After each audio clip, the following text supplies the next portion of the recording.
a little time on this, and then we'll get to pictures. But topic 2, this was Dan's idea on this one. Collection priorities for 2025. I thought it would be kind of fun to go around the horn and just kind of talk a little bit about, now that we are in a new year, I think most of us have slowed down. I think that's fair to say. But we still have a focus. We still have a vision for what we want our collections to be, whether that's statues, whether that's art, maybe how we curate all of those things and how we display them. So Dan, I really like the idea of talking a little bit about, what is your priorities for this year in terms of collecting? Because I know for you, you're trying to play catch up a little bit with your move and, some things, over the last year. So I would imagine that probably factors in a little bit, but where are you at in 2025? It did. Some of that already happened. So that was really good. Like I said in my room tour video recently, I'm really happy with the current direction of the collection and the displays in the collection. And I kind of want to continue same course and speed, so to speak. So I have a handful of display spots that I'm still looking to put, things into. For example, the stairway that has, where the walls have original art on them. I have a half a dozen spots at least to fill that out, hoping to get some of that done at MegaCon. And then I have, the statues that I have lined up to so far that I expect this year. There's only a few right now. There'll be a few that make that more difficult, but I think, maintaining focus on the displays themselves and not the, whether it's the art or the statues, focusing on what these displays look like. I think that's going to continue to be, that's, a relatively recent development, but it's going to continue into this year. And let me just throw a little side note on that. For those of you that didn't see, CC3PO, she shows up in the chat. CC just had she just made a post where she got the Talon statue in. P1's Talon. Looks great, by the way. Coupled it with an original piece from Jonathan Glapion, who was the inker, for those of you who don't know, on all of the Batman New 52 run with Capullo and Snyder, a great artist in his own right. And she coupled those up, and the display just looks beautiful. She does that around her whole collection, but I just thought, man, that was inspiring for me. That spoke to me as just another example. We could do that halfway through. I am finding the image here. Oh, good. Yeah, she did just a phenomenal job. Yeah, there it is. Yep. Does that not look awesome? I love that. That is awesome. It's, it's complemented by the color. I think and the 89 Batman art behind it. Just phenomenal. Yeah, it looks great, CC. And again, I love the color balance with all the yellows. It looks fantastic. Yep. But yeah, it sounds like you have a great year planned ahead of you, sir. I've got a plan. All right, let's go over to Billy. Where are you at, Billy, over this 2025 year? I'm gonna probably say something that's gonna bore most people, but me and Dan had this conversation way back when, and I think after Iron Man, the LBS Iron Man came in, I think I kind of got to a place, and like I said, me and Dan were talking about just sitting back and enjoying what you have. Mm-hmm. Not thinking about what's coming out, not looking for anything, to pre-order anything. I don't have any pre-orders at the moment, and just I kind of like where things are, and I'm trying to come to grips with there's nothing wrong with that, I think for this year though, if there's a statue comes out that if I have that character and this one happens to be better, I would look to sell what I have and replace it with what's new. But you just go out there and just, buy new stuff for the sake of just having something come in. I probably won't do too much of that this year. I had a 1/3 Wolverine in my X-Men setup, and Mr. Delaney's getting one that looked awesome. And I just was like, you know what, man, however many there are of that one, I'm trying to get one. So I did. So I sold the one I have, and I have this new one coming in hopefully soon. But it would be like that. It would be replacing something that I already have with something that I feel is better. And then just enjoying what I have and enjoying where I'm at, and but still enjoying the hobby, and just enjoying with you guys and whatever you guys get, So, and I think I've learned to enjoy that just as much, when my buddies get something, and it's kind of like wow, like I have a friend who's getting in the Ninja Turtles sewer cap thing. I told him, well, listen, I'm gonna come over for that unboxing, because I'm never getting that thing, Well, I may never. It's not like you're gonna walk into a comic shop and see that thing. You know what I'm saying? Right. So, it's a hell of a lot cheaper to watch somebody else get something. Yeah, which is really great is, sometimes. It's really great. But I mean, for me, like I've learned that the hobby is more than just the statues. Like the art is there, but I'll leave that to you guys. I like it. I don't love it as much as you guys do. But I enjoy watching you guys get it, But to be with you guys next week at MegaCon, and then hopefully in August I'm able to get down to the StatueCon and see those guys down there and stuff, and drag Eric with me. But so stuff like that. That's still part of the hobby. That's not actually you having to get a statue in. You know what I'm saying? Right. So I think I'm gonna try to do more of that. But I say that, and who knows? I might pre-order like 5 things tomorrow. No, I was going to say that's the way, the life of a statue collector. That's absolutely, and Lord knows if there is anything that we do well on this channel is right there. Hashtag enabled. That's what we do best here on the Batman Statue Collector channel and in the community. So yeah, absolutely. There'll probably be a little bit of that. I'm sure. How about you, Matt? Where are you at in 2025? I'm assuming more art on the way. More art. We'll pick up some at MegaCon, definitely. But as Dan saw, I got a big portfolio book of art that's never seen the wall. So I need to rotate, not all of it, but a good 80%. I need to rotate it and get it framed, get some new art framed and everything, and just kind of update the room like that. I mean, there's certain pieces that won't leave the wall, like my Bach and Jim Lee and some other artists, type originals. But just kind of rotate the art some, and then of course at MegaCon get some more art to kind of frame.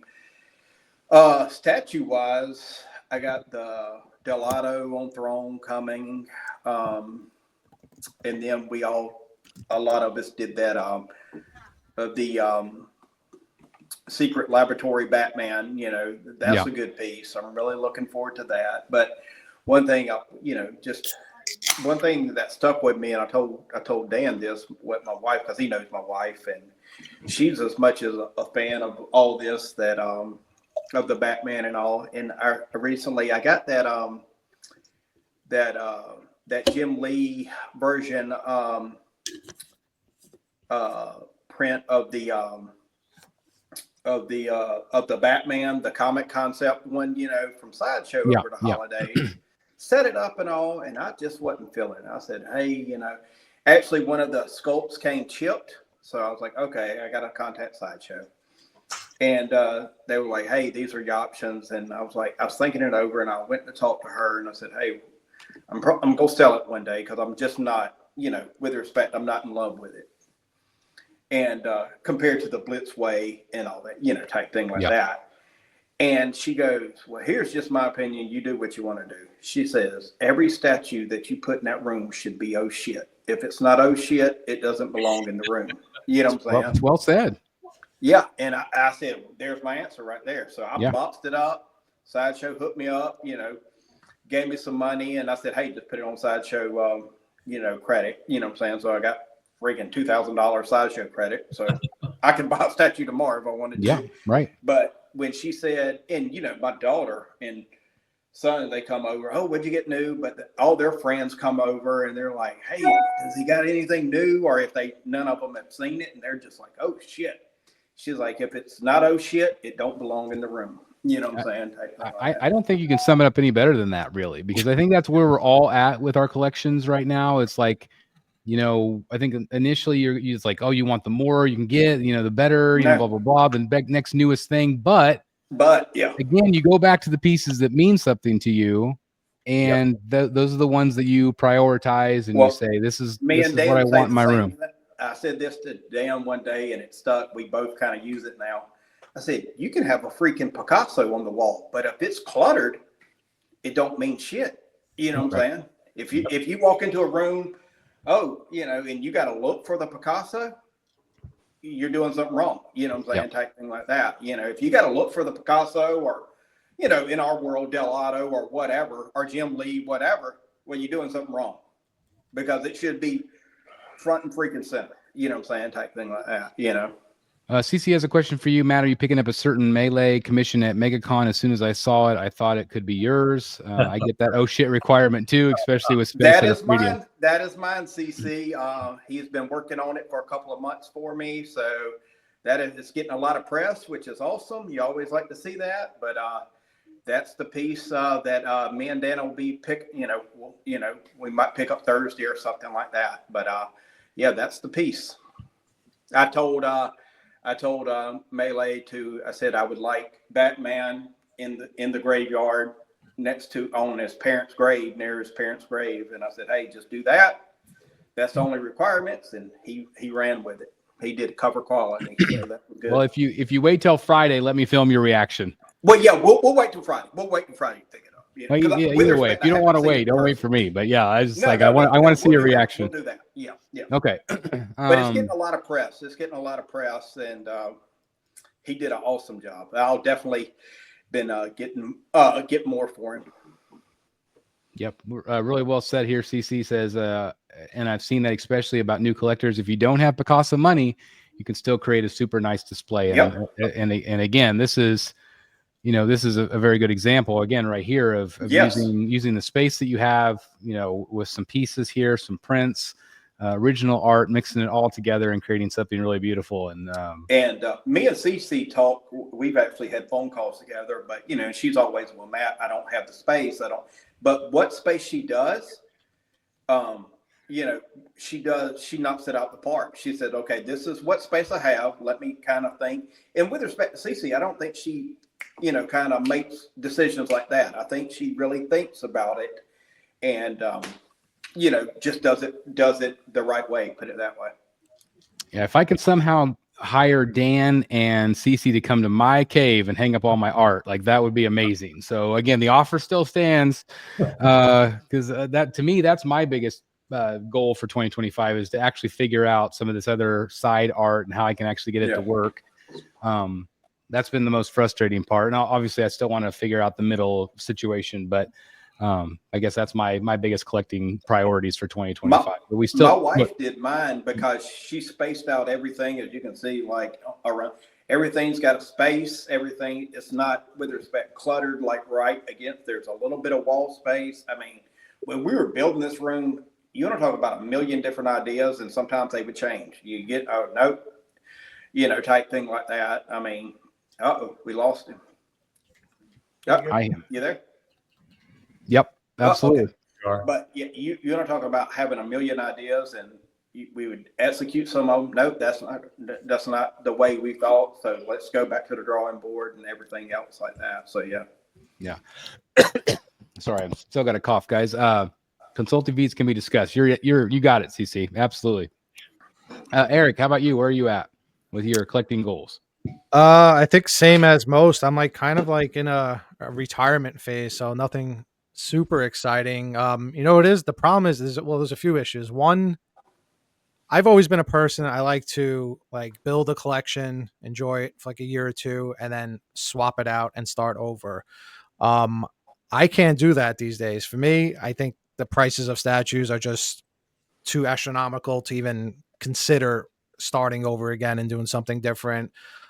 Two, I have these cabinets behind me. I was lucky enough to fit 1/3 scale in there in the first place, and I don't think I would be able to do that over again and successfully achieve that. It's just too tricky. And like Matt said, my wife is involved in my collection. She doesn't want me selling anything. She doesn't want me redoing the cabinets. So I think, and I'm happy with what I have. I enjoy what I have right now. I'm still looking forward to a few pieces. Like I said, I'm still waiting for like, a bigger scarecrow or a freeze. So there's a few pieces I'm still excited about, but I don't know. I've been more focused on the art lately. And then just painting projects for people, like getting more involved in the creative aspect of the hobby. Like I said, with the statues, I'm painting them. With the artwork, I like it when I can collaborate with the artist, come up with an idea, and then see what they come up with on paper. So it's kind of like I'm getting back into the creative process of everything versus just getting excited for a box to come in and open it up. Because not for nothing, I don't know, I'm getting tired of hauling these big ass boxes around and trying to figure out where they're going to go. And it's I mean, I've been doing this for 8 years. It's a lot. So, I mean, can I have 200 statues in here or in my office? Yeah, I could. That's the other thing. I don't want to have a huge collection. I already feel crazy having this many, this much money invested. So it's like, it's always in the back of my mind, like, don't spend too much money. Don't spend too much money. I hear you. You're preaching to the choir, mister. Absolutely. Last but not least, how about Jeff? What do you, where are you at? I know you always struggle with that limited amount of space and some of those issues, but obviously you said got like a bunch of Batman and Supermans coming. So where are you at in 2025? I have 12 pre-orders, shockingly. Is one of them MODOK? No, MODOK hasn't gone up for pre-order. Oh, well, will you be pre-ordering him? It's a big piece. Probably not, but I have this. I don't know. I want to see it painted. You want it. It's just so freaking weird. Again, that to me feels like it could be a sanctuary piece. So I don't know. We'll see. It does. But no, I mean, 3 of those are Tweeterhead busts. So, and last year I let a few custom pieces into my collection. There's a few more coming this year. I'm really happy with where I'm at now, but I do enjoy getting new pieces and reviewing them. And yeah. I don't know. And the funny thing is, those 12 pre-orders, none of those are Sideshow because I wait for Sideshows to come into stock so I can get an educator's discount. So there might be more, like none of those Sideshow originals are included in that 12, and I might be getting a couple of those. So yeah, but it is hard. Like Eric said, it's really hard to sell stuff now. So I did just sell my Sideshow Ahsoka Tano locally, which was really interesting. The guy couldn't make it, so he sent 2 of his employees, and both of them had really thick Russian accents. So there I am doing a statue deal in a parking lot with these 2 Russian. Wow, you should write a book. It was really, really funny, but they were very nice, and it all worked out really well. But it was interesting. That's hilarious. But yeah, no, I'm happy with where things are. Like I told you before, I moved Hulk actually onto the floor off of that table, and I'm enjoying him a lot more because whenever I'm watching TV, he's right there. And he actually somehow looks bigger on the floor than he did up on the table. It's crazy. So, yeah, I don't know. I'm in a good spot, but I'm looking forward to some cool pieces this year. A quick question from Dark Ranger 7. We got Kevin. Jeff, what's your next target Golden Age book, if any? I'm always looking for large logo Batmans. The first 15 issues of Batman, I'll have this big, huge Batman logo. Yep. And I love those. So I'd love to get like a Batman 15 has a really cool World War II cover. Always wanted a nice copy of that. I wouldn't mind getting a Batman 11 again. I've had one in the past, but that's got, I think, the best Joker cover of all time. Batman 15 the one with him and Robin with the Gatling guns? On the beach. Yep. Yeah, that's a nice one. When I was at Terrificon, I was on the fence. This gentleman had a raw copy of that, and I went back and forth. So yeah, that's definitely a cool cover. Yeah, there's a number of Superman war covers, Superman in action. There are very few Batman. They only did a few Batman war covers, so those are always really fun to own. And then, it's just a matter of what I see at a convention that just suddenly I think, oh my God, I have to own that. So, but I do tend to gravitate when it comes to Golden Age to superhero World War II books. I find that combination really cool. Me too. Especially at Terrificon this past year, there were a bunch. I actually got a few of those, and they came back great. But yeah, just the history of it, of like, hey, this is when the war was going on. This is what they tried to get kids to kind of cheer them up and kind of get their, and just adults too, get their minds off of what's going on in the world, what I'm saying, type thing like that. Sure, so yeah, absolutely, yeah. Jeff, they're asking also about your Prime 1 Blitzway 1/3. Are you still getting the T800? I am. So I am trying to steer more towards quarter scale, but the footprint on that T800 is not bad. So I am still getting that. Absolutely. Wow. Awesome. Mm-hmm. Well, again, it sounds like we all have a really great year. Again, we've kind of slowed down a little bit, except for Delaney. Obviously, he's gone crazy. He's going to be the art statue collector of our panel, which is great. It sounds like another fun year full of art, full of some statues, and obviously probably some surprises, because there's always random crap that we end up getting that we didn't plan on getting. Lord knows. It's just like I sold that Bane last week. As soon as I drop it off at the UPS store, this guy let's see, that guy. I was going to say, you got Superman. Yeah, so I was like, okay, it's the same price. I just made this amount of money. You know what I'm saying? So it was just even Steven. And that's a product sample that was displayed in the Warner Brothers offices, because the gentleman, he lived right around the corner from it. And I hate to say it, but he's affected by the fires. So he was like, look, I'm trying to sell some of this stuff off, get some money, you know what I'm saying, type thing like that. But it actually comes with a head sculpt that's actually like numbered, and it's different than the original, than the one that went in production. That's incredible. Cool. Yeah, that's really neat. But yes, that'll go up there, and I'll angling where he's looking across the room at the Hush Batman. That'll be awesome. It'll be pretty cool. Yeah, that'll be great. Well, congratulations on that piece, and again, happy collecting in 2025, everybody. It's another great year. Hey guys, thank you so very much for watching today, and if you're new here, please hit the subscribe button right here on the screen and check out these 2 awesome videos. I think you're going to love them. And also please join us on social media, Facebook, Twitter, Instagram, and TikTok. I would love to have you join in all the fun. Thank you guys so very much for watching. See you in the Batcave.